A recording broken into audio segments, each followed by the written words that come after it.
Welcome to another episode from our show, Anything Goes. The question that we would like to address today, when to say no. When we were babies, children, or have you ever met a child, the word no is the most common word is being said. He says no on anything and almost everything. But that's his nature, because the child is growing his identity or her identity, and the word no gives him or her the existence. But when we become old, we tend to say yes on many things, and sometimes that's not the right way. I'm privileged to have in the studio today 3 of our youth from St. George Church in Brooklyn, New York. We have Marina, Mariam, and Joseph. And I would like to start by asking you, what are the occasions that no is wise to be said? Give me each one about 20 examples, each one of you, just 20. 20 examples each. Yeah, I mean, we have the time. Examples for... Yeah. Some examples. Examples of when you should say no. When someone is putting peer pressure on you, that's a common time when, especially... No, give me an example. A specific example. Let's Better say so if you're like with some friends and some of them decide to go drinking or something like that, and you're peer pressured to go and do that with them because you're their friends and you don't want to be the one to leave. Yes. And that's the time where you should say no. Good. And what if they tell you, are you a nerd? What's wrong with you? It's Friday night. Why don't you come with us? I mean, if you don't want to drink, you can just stay in the bar and drink Pepsi. Well, if it's a place that you can't bring Christ into, then it's not a place for you. So you're still saying no? Still saying no. You're going to stay alone that night? Not completely alone, still with God. Okay. About 15 examples. Okay, so this one's kind of slightly different from Joe's, but it's one I experienced recently. So in church, like I'm involved in a service right now, and I feel like if someone gives you another service, you're easy to say, yes, okay, it's for God, I'm serving, okay, it's from Abuna. But I feel like there's a time, if you can't handle it, if you already have too much between school and home and the service you're already involved in, I think it's okay to say no then too. And just, apologize, say it nicely. But, sorry, Abuna, I can't handle this right now. It's harder to say no in a situation like that, but I think you... Very good point. I didn't it. think about it, but excellent example. Marina, when do you say no? I feel like, especially with college, there's a lot of times when you need to say no. For example, like what Joe said with the drinking or with partying, and also like regarding like church activities. Say you're supposed to be going to Tazbeha, but your friends are like, no, let's just go to the pizzeria really fast and then we'll go to Tazbeha. You find yourself like torn between like, okay, I'll go to the pizzeria really fast and then I'll go to Tazbeha, but you need to say no in those situations. How about people who say no and no is wrong? Give me an example like that. An example, let's say if someone asks you if you can do a specific service and you simply say no because you just feel like you're too good for that service, or you feel like it's something that's not at your level, or it's something that's it's like you feel like you want something more challenging than that, and you say no because of your pride and that you feel like you have more talents than that. Friendship, when no is wise? I feel like when your friends are bringing you down spiritually and negatively, when they're pulling you away from God and putting you in situations where you might do something wrong, or a situation where you can't bring Christ, that's when you have to say no to your friends, no matter how hard it is. Even if it seems like you might be hurting your friendship, if you're hurting God more than the friendship, then it wasn't really a pure friendship to begin with. For girls, and you are the only 2 girls here, there are times, and please don't speak only about yourself, I want you to represent the garden variety college girls that we meet every day. So not only the most serving, the most church-going girls. Speak in general, don't speak about yourself. There are tendency among girls when they meet boys that boys would like to get closer, and one of the reasons is to break a boundary between both of them in order for them to become, buddy-buddy, like they become really good friends. So they get to start talking about personal stuff. I mean, I'm not talking sexual, I'm just talking, but crossing a boundary. Talk to me about that boundary that in other terms should be no. So I agree that there is a certain extent between like a boy and a girl talking. You feel like there's I feel like inside of you, you know when you're talking too much is when you feel like you're neglecting your friendships with girls in order to make way to talk to that specific boy. Or you're neglecting your church or your studies or your family and even God to talk to that specific boy. That's when you know you're crossing a boundary and something is going wrong. Mariam? I feel like it depends on your intentions with that boy. Like if you want to keep it as a close friendship, I feel like it's fine with either Christian girls, non-Christian girls, anyone. I think if you keep it just as a close friendship, that's fine. Even it might grow into more eventually, but I feel it depends on age also, that boundary can be crossed, and it's going to eventually have to be crossed with your future husband. So I feel like you should go slow, but I don't think that boundary should never be crossed. I think it should be crossed. It should be crossed. At a certain point. What do you think about that? I agree. I think, of course, if you're ready for it spiritually, then definitely that should be a boundary that should be crossed, but it shouldn't be something that should be forced. It should be something that should come naturally, and it shouldn't be, like, you shouldn't seek the final goal of marriage or whatever, but you should kind of just grow in like a kind of natural way when you're spiritually ready for it. But if you feel that you're not spiritually ready for it, and most of the people that are at younger ages it's not only spiritually ready, you have to be financially ready, spiritually ready. There's so many different things that have to be taken into consideration. And if you're not ready in any of those different ways, then those boundaries shouldn't be crossed. So you should say no. You should say no.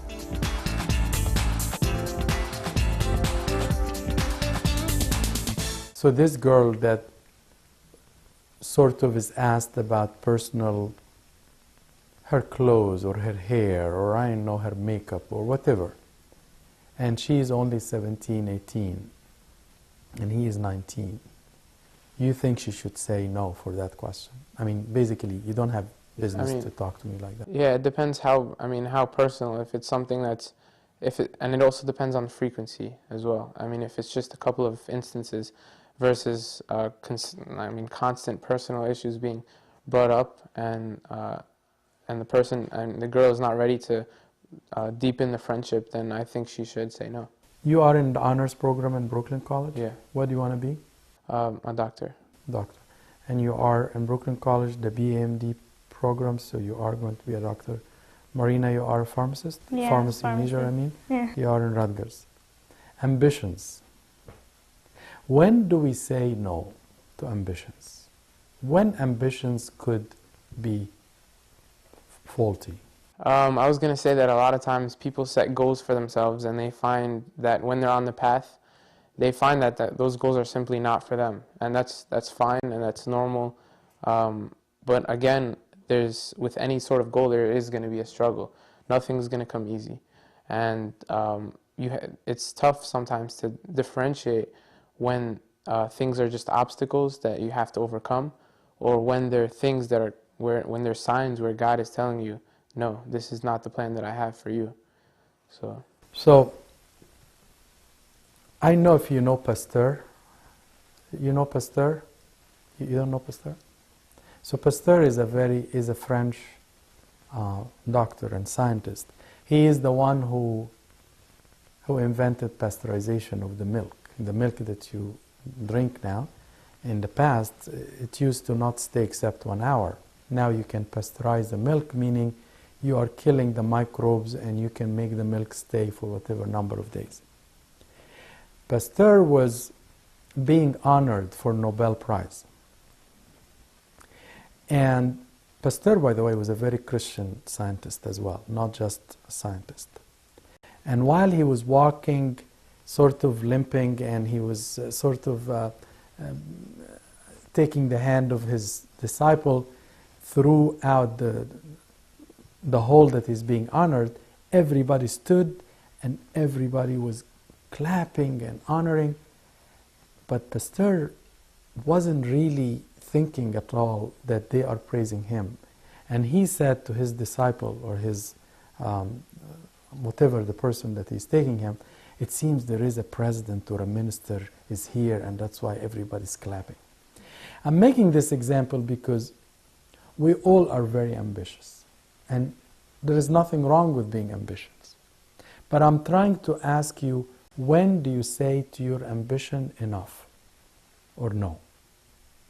Why don't you start? When a pharmacist becomes too ambitious? So I feel like if you're becoming a pharmacist just to wear that white coat and for the paycheck, then you know that your ambitions are faulty and they're not on the right track of what they're supposed to be on. But if you're becoming a pharmacist because you love the job and you love the subject area that you're studying, like chemistry and biology and how they relate with each other, then you're on the right track regarding your ambitions. And so let me give you an example.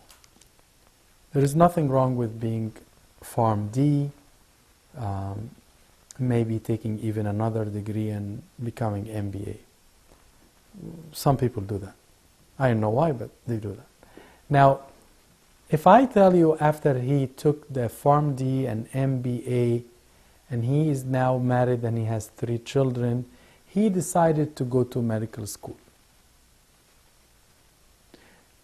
And then while he's in medical school, his family, of course, are not well established financially, so he's getting loans and loans.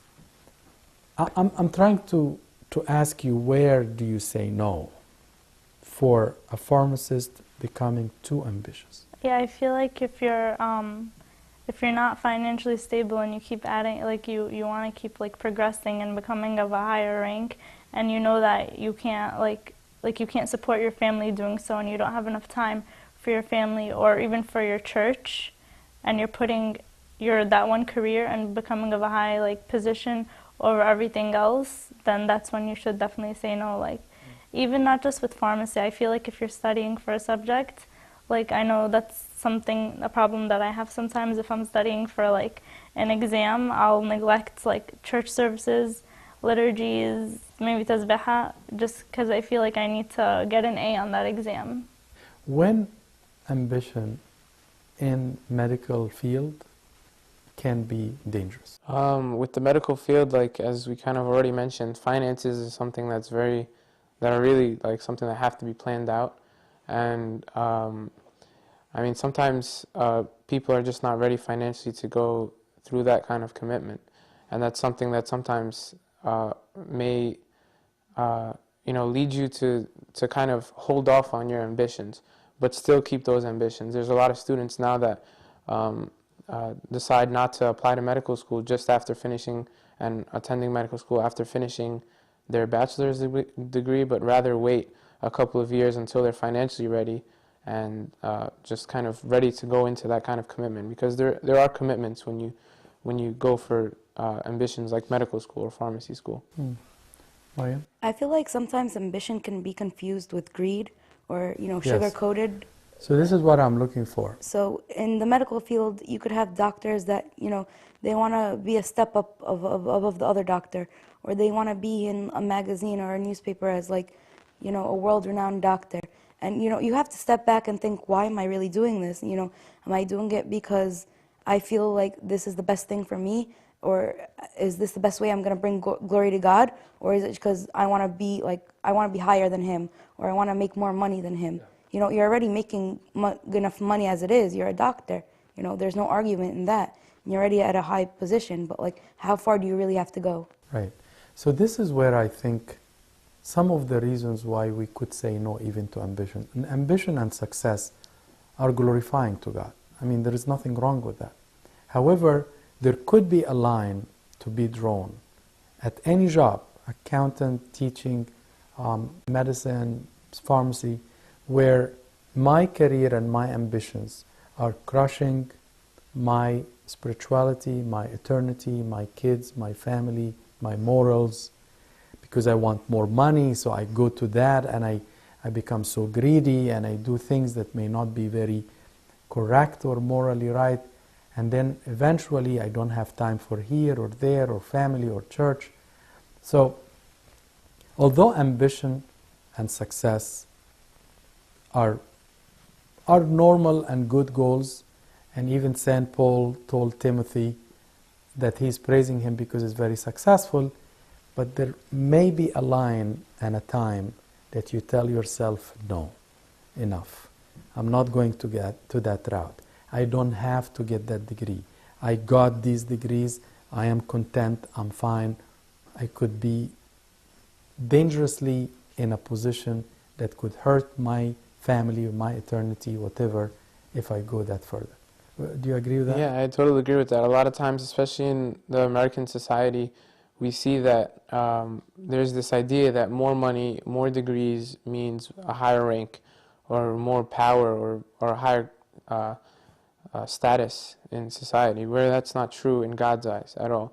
And in the church, everyone has a certain job, and the church is obviously like the body of Christ, and it's kind of an example of how rank doesn't matter. There's kind of just unity, and everyone's working together towards one goal, and that's all that really matters. So I mean, if you take that, what you see in church, and if you can kind of put that into your own personal life with your ambitions and see how your life can work together for the glory of God, then I think that's a good kind of guide to go by when you're choosing your ambitions and choosing when to say no. Great. So we try to answer this question, when to say no. While we are asked in the Bible to be always agreeing to help and serve, there are occasions that you must say no. We mentioned few, and there may be many that we didn't mention. But dare to say no when the time for no is the right time. Yes, sometimes could hurt, and no could be the best answer. I hope you enjoyed this episode from our show, Anything Goes, and until next time, have a great time, and thank you.